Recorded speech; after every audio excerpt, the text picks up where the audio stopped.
Okay, so we've installed Ubuntu 20.04 LTS on our validator.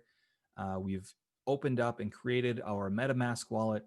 The next thing to do is to request 32 Goerli ETH so we can deposit that to the testnet. So let's go ahead and do that.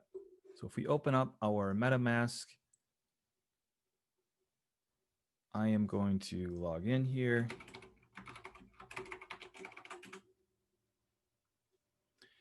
Now note that you'll have to click this drop-down menu and select the Goerli test network. So we're going to go ahead and do that. And then we're going to copy our wallet address. Next, we're going to join the ETH Staker Discord. Again, the link to that Discord is at the bottom of this video.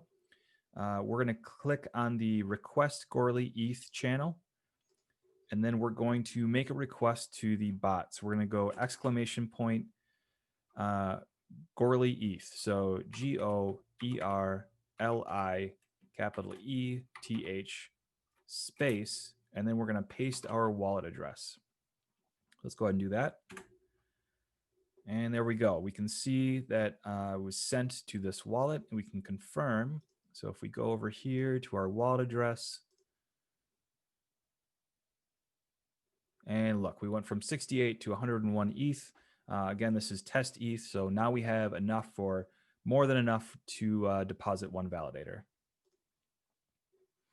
So again, the link to the ETH Staker Discord is below this video. Please feel free to request Goerli ETH in preparation for the Validator Workshop.